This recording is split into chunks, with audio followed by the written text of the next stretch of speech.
You're listening to the CyberWire Network, powered by N2K.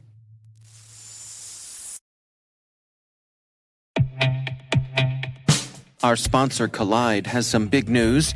If you're an Okta user, they can get your entire fleet up to 100% compliance. How? If a device isn't compliant, the user can't log into your cloud apps until they fix the problem. It's that simple. Without Collide, IT struggles to solve basic problems, like ensuring everyone's OS and browser are up to date. Unsecure devices log into your company's apps with no problems because there's nothing there to stop them.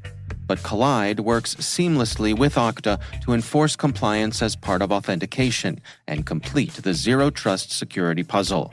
Visit collide.com/CyberWire Daily to learn more or book a demo. That's KOLIDE.com/CyberWire Daily.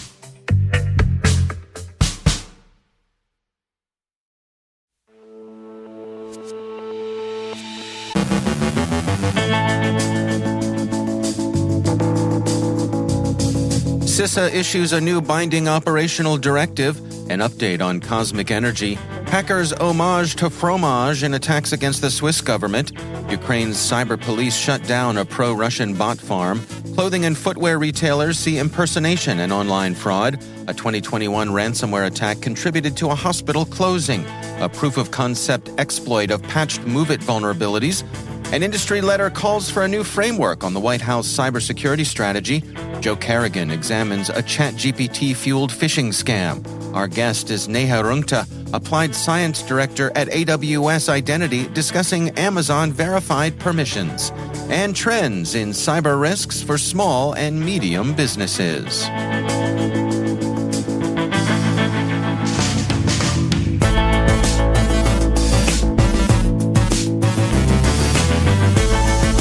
I'm Dave Bittner with your CyberWire Intel briefing for Tuesday, June 13th, 2023.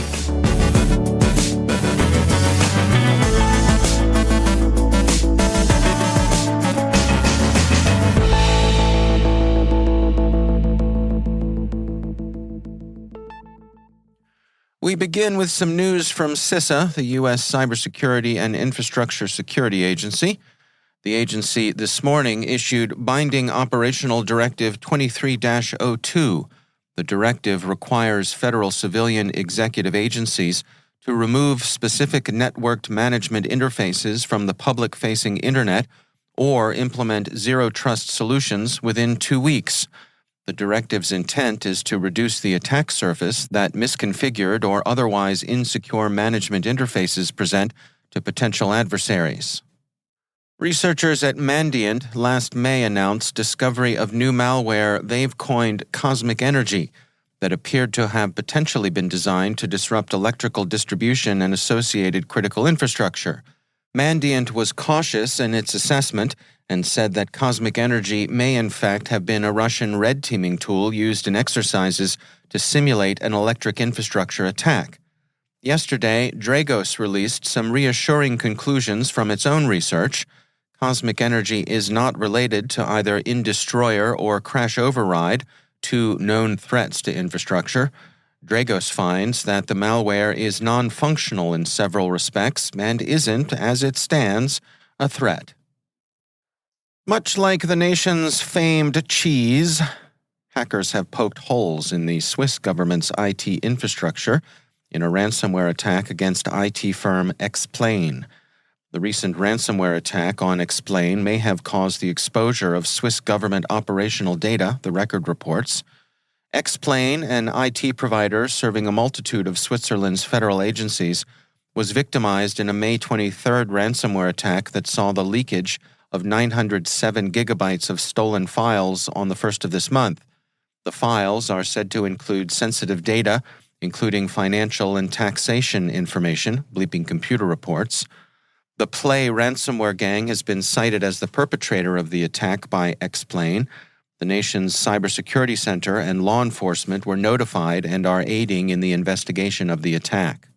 Switzerland's federal agencies have also been targets of DDoS claimed by pro-Russian hacktivist gang No Name. that rendered the websites of multiple Swiss governmental agencies and state-affiliated companies inaccessible yesterday, writes InfoSecurity magazine. A press release from the Swiss government portal says that measures are in place to restore access to the sites and applications after the agency quickly caught on to the attack. Ukraine's cyber police on Monday announced the arrest of 3 bot farmers who were operating from a garage in the west-central Ukrainian city of Vinnytsia. They were engaged in automated disinformation distributed through inauthentic accounts they ran in the Russian interest. The record reports that about 500 bogus accounts were created each day at the hands of these bot farmers and were used to disseminate pro-Russian propaganda and disinformation.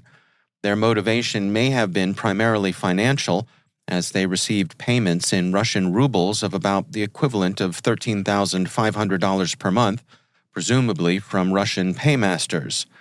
The rubles, which are currently prohibited in Ukraine, were laundered through illicit payment services like web money and perfect money, then converted to cryptocurrencies and loaded onto bank cards.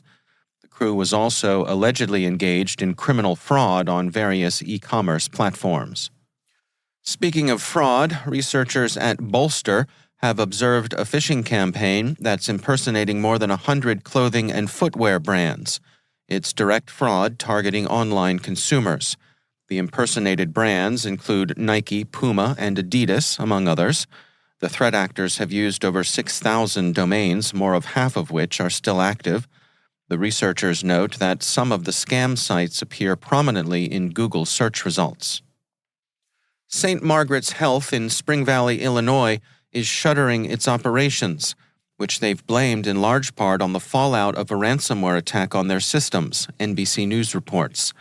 Becker's Hospital Review writes that the hospital's coming June 16th closure follows a 2021 ransomware attack that rendered St. Margaret's unable to submit claims to payers.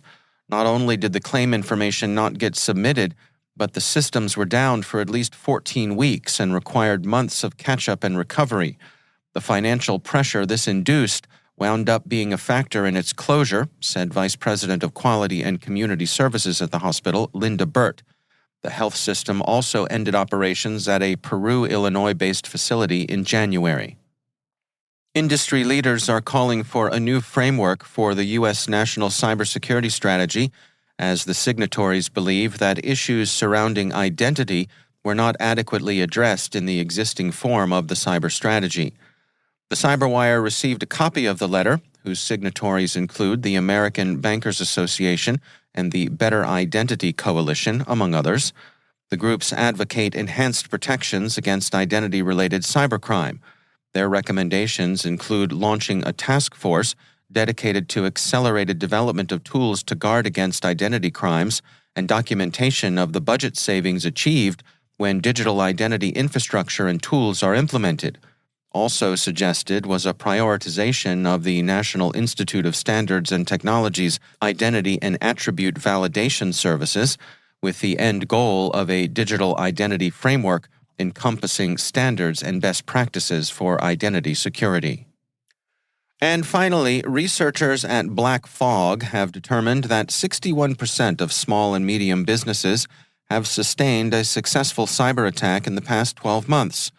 Organizations were said to see around 5 successful breaches or attacks on average, with business downtime as the primary business impact of cyber attacks, affecting 58% of those surveyed. The researchers write that the successful attacks also negatively impacted customer trust and retention, with 1/3 of all respondents reporting that the incidents resulted in the loss of customers.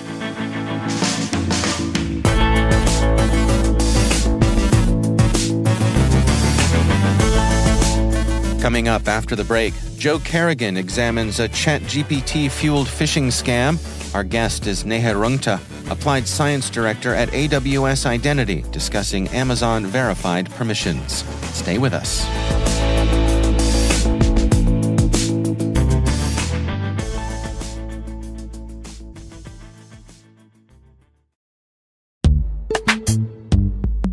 And now, a word from our sponsor, SpyCloud, the cybercrime analytics leader.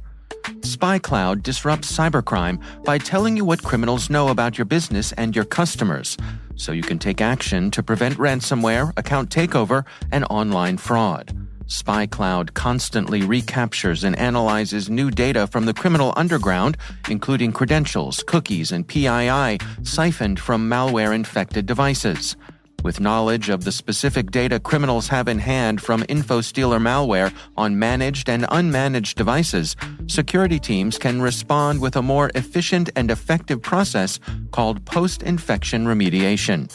Get SpyCloud's post-infection remediation guide outlining the 7 steps for preventing a malware infection from becoming a full-blown ransomware incident. Visit spycloud.com/cyberwire. That's spycloud.com/cyberwire. And we thank SpyCloud for sponsoring our show.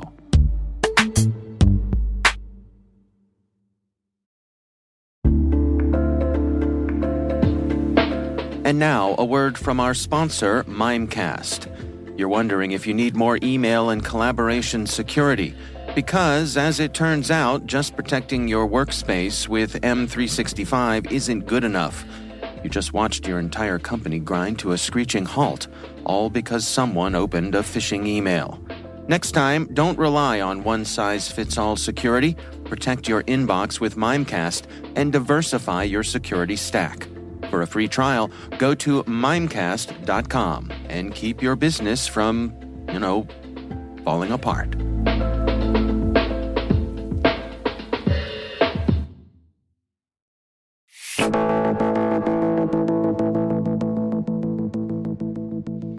As we noted on yesterday's program, the AWS Reinforce Conference is taking place this week in Anaheim, California, and the CyberWire is happy to be a media partner for the event.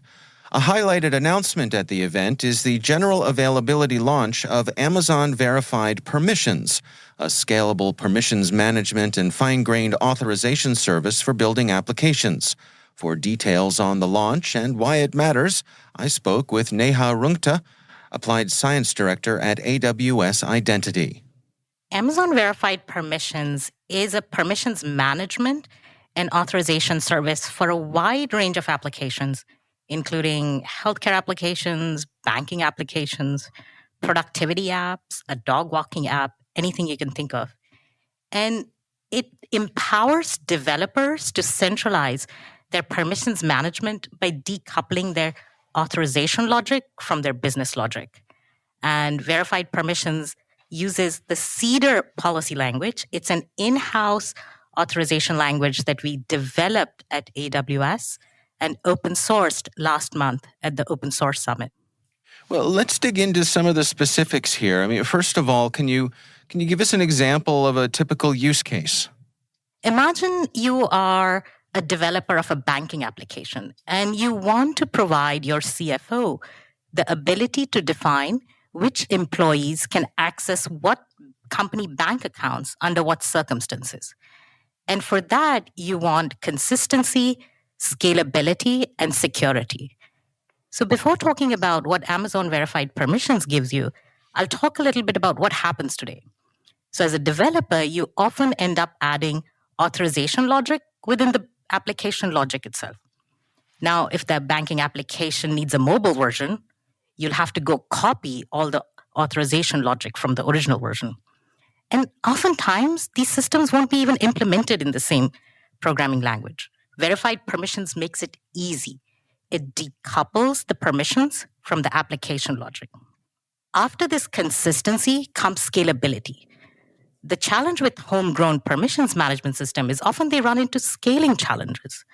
So when an application is designed, you can imagine there is a few hundred users, a few thousand permissions. And if it's a US bank that is now expanding its business in Europe and Asia, you'll have a lot more users, a lot more permissions that are governed by the regulatory requirements in these regions. And that's what we have a lot of experience in AWS, running authorization at scale. So we've leveraged our lessons in AWS to provide a scalable authorization solution. Access requests are evaluated within milliseconds. And as other AWS services, it does scale with the application. And finally, here's how it helps with security. Today, the security administrators would have to reconcile permissions across many different permission systems. And that's hard. It can lead to blind spots. Verified permissions provides security administrators essentially an ability to centralize governance and auditing, to be able to track who can do what. So with verified permissions, customers get consistency, scalability, and security. So one of the things that you have noted here in the development of this is this notion of automated reasoning, which is a technology you and your colleagues there at Amazon use. Can you describe that for us? What part does that play? So automated reasoning is the use of mathematical logic to solve customer problems. In automated reasoning, you use a set of specialized facts about a particular domain. An example is the rules of access control in AWS or the rules of network configurations in VPCs. What automated reasoning does is it combines the facts with configurations to derive new facts. And it has powered features such as Amazon S3 block public access. It tells you with certainty, is this S3 bucket public? And the differentiation there is the results are verifiable. There is no guessing or probabilities. It is computing the result from a fact. It is explainable. Why is this bucket public? And we have leveraged the same techniques in the development of Amazon Verified Permissions. I talked a bit about it uses a custom authorization language, CEDAR. And to raise the assurance in the correctness and security of CEDAR, we follow a new verification-guided development process. In this process, we formally model the authorization rules of CEDAR and automatically prove the correctness of properties such as a forbid statement will always trump a permit statement. And that's where automated reasoning comes into play. And now that we've proved the correctness of the model, we use a technique called differential random testing to ensure that the behaviors in the model match those of the implementation. You know, zero trust is certainly a hot topic in the industry now. How does this all intersect with that?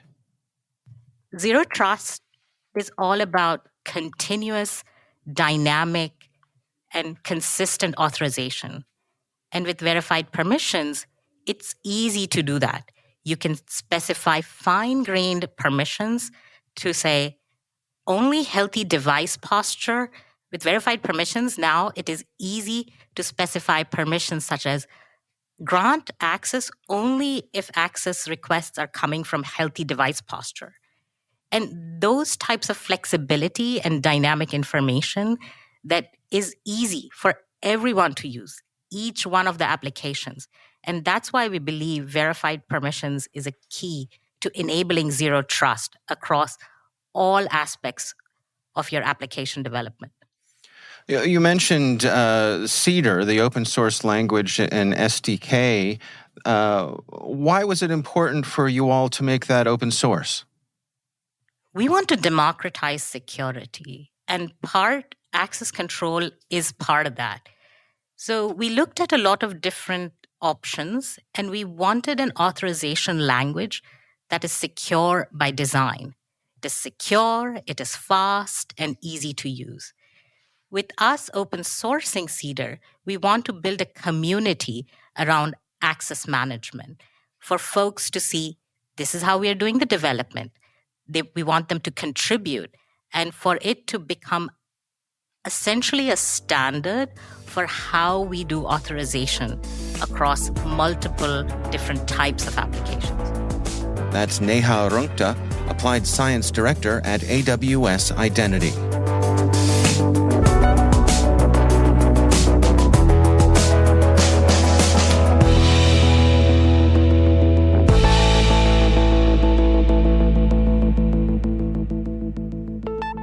And joining me once again is Joe Kerrigan. He's from the Johns Hopkins University Information Security Institute and also my co-host over on the Hacking Humans podcast. Joe, welcome back. Hi, Dave. So caught my eye over from the folks at Inky. This is posted by Allison Rusk. This is about a phishing scam, which of course is something we talk about all the time over on Hacking Humans.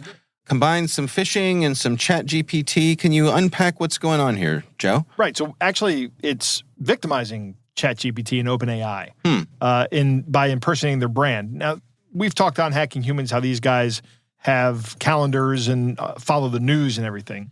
Right. So they've seen that ChatGPT has gotten enormously popular. If you think about that, when did they launch it? They launched it in 6 months ago, something like that? Yeah. By March of 2023 is when they had, so 3 months ago, they had 1 billion users. Right. Explosive growth. Well, the scammers have noticed that. And what they've done is they're using brand impersonation to impersonate ChatGPT OpenAI by sending out emails that look exactly like the emails that get sent out when you sign up for a ChatGPT account that say verify your email address. Okay. However, they're also saying or configuring these emails to look like they're coming from the person's IT department. So if I know your email address, I know what company you're from. Right. I can probably put something together that looks like it comes from your IT department. Okay. And a lot of corporations are starting to use ChatGPT as corporate customers. So they're saying they're sending these emails out and they're trying to harvest credentials with this.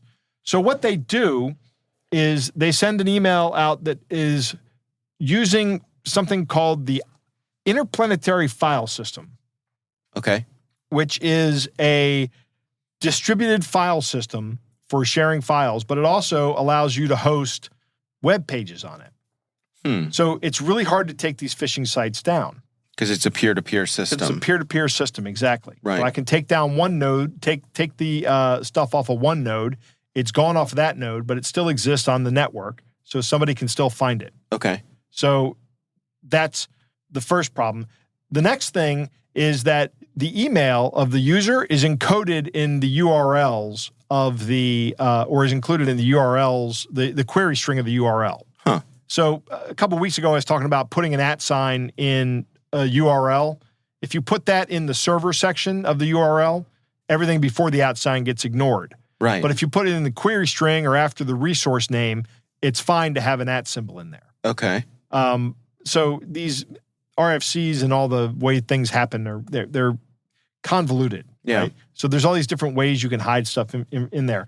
But if I'm the malicious actor, I can say, okay, well, what's this guy's email address that I'm supposed to that I'm trying to catch credentials for? Yeah. So depending on their domain, I can have them see a page that looks exactly like their login page for their corporation. Oh. And that's what's happening is this one phishing kit is impersonating tons of different corporations. And when people see it, they're asked to log in with their credentials. Now, the URL does not look anything like the real URL, with the exception of the fact that it does have their email in it. Right. So if they just look, and that's the last argument. So if they just look at the end of the email, it'll say, like Inky uses the example, inky.com. Yeah. And that will be at the end of the email. So perhaps that contributes also to people filling this out. When you go to enter your password, it says, login failed, enter your password again. Right? So it's asking you to enter it twice so it can harvest it twice. There's all kinds of reasons you do that. Number one is you can validate the information is correct if they enter the same password twice. Right. You don't want to let them enter a fake password. Maybe you want them to go, oh, okay, well, how do they know this isn't my password? Well, let me try my real password. Or number two, if they do enter the password incorrectly the first time, you can get a second chance to get it. It just increases the accuracy. Yeah. Is all this does. What happens after you enter your email address and password on this site is actually, you don't have to enter your email. These hackers have kindly figured it out and put it in there for you. Okay. So it's already there. Right. Isn't that nice? Yeah. These guys are really looking out for your best. No, they're not. Once you've entered your password twice, there's some JavaScript that changes the window.location property by using the replace method. Okay. So it actually takes the end of your email address and puts that in www, puts a www on the front of it and calls window.location.replace, which will replace the current URL or current location in your history. So if you hit the back button, you can't go back to the phishing page. Oh, interesting. Which is really cool. And it's out of your browser history. So that artifact may not exist. It'll still be in any place else it was logged, but it won't be in the user's browser history. So fairly sophisticated phishing campaign. Really sophisticated phishing. I would say this is a very sophisticated phishing campaign. Yeah. Inky has some best practices. They say carefully inspect the display name and the sender's email address. I don't know how reliable that is. The sender's email address is being spoofed here. Right. Recipients should confirm with their employer if they're requested to sign into a new system. That's a good idea. Yeah. But that should be your policy. Right. Hover over links to see where it goes. That may or may not work here because if you see the end of the link, you're going to see that it says yourcompany.com. Yeah. And you're going to go, okay, this looks legit. It's a lot harder to do on mobile as well. And a lot harder to do on mobile. Yeah. That's a big problem on mobile. Yeah. My recommendation is just put in some kind of multi-factor authentication for everybody so that if this does happen and a user enters their username and password, preferably hardware-based multi-factor authentication, right? Like something from the FIDO Alliance, that they still can't get access because they don't have access to the hardware token. Right. There's been research from Google that shows that they distributed their Titan, the Google Titan, which is a FIDO Alliance product or FIDO compliant product. Yeah. And they just stopped these phishing attacks from leading to account compromise. Right. It just, and with thousands of users, they just stopped it. Right. Amazingly effective. Right. Yeah. All right. Well, again, this is from the folks over at Inky. It's a blog post titled Fresh Fish, ChatGPT Impersonation Fuels a Clever Phishing Scam. Joe Kerrigan, thanks for explaining it to us. It's my pleasure, Dave.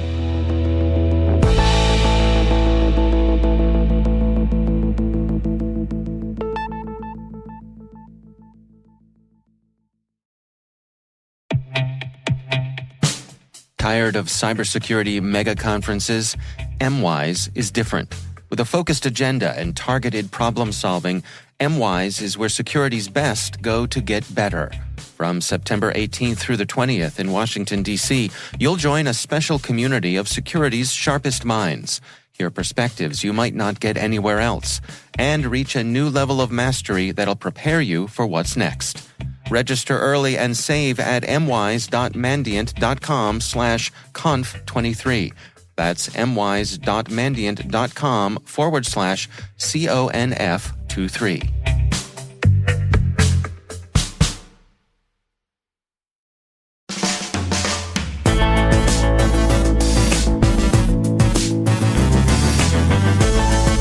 And that's the CyberWire. For links to all of today's stories, check out our daily briefing at thecyberwire.com. We'd love to know what you think of this podcast. You can email us at cyberwire@n2k.com. Your feedback helps us ensure we're delivering the information and insights that help keep you a step ahead in the rapidly changing world of cybersecurity. We're privileged that N2K and podcasts like the CyberWire are part of the daily intelligence routine of many of the most influential leaders and operators in the public and private sector, as well as the critical security teams supporting the Fortune 500 and many of the world's preeminent intelligence and law enforcement agencies. N2K Strategic Workforce Intelligence optimizes the value of your biggest investment, your people. We make you smarter about your team while making your team smarter. Learn more at n2k.com. This episode was produced by Liz Irvin and senior producer Jennifer Iben. Our mixer is Trey Hester, with original music by Elliot Peltzman. The show was written by Rachel Gelfand. Our executive editor is Peter Kilpie, and I'm Dave Bittner. Thanks for listening. We'll see you back here tomorrow.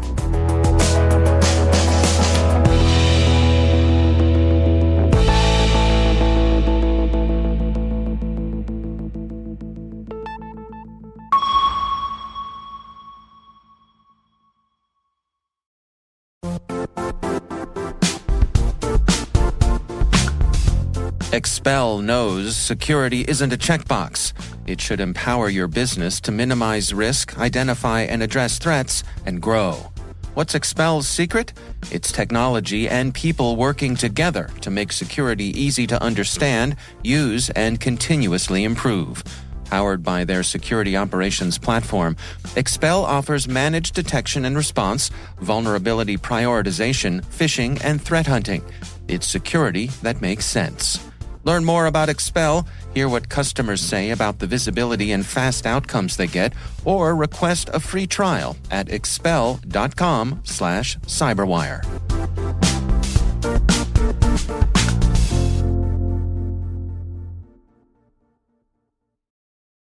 Hello, listeners. We're always looking for ways to improve the CyberWire network to give you an intelligence-driven news experience that saves you time and keeps you in the know on the latest developments in cybersecurity. We'd like to hear your feedback in our 2023 audience survey. Complete this survey for a chance to win a $100 Amazon gift card. Visit thecyberwire.com/survey. That's thecyberwire.com/survey and share your feedback. Thanks.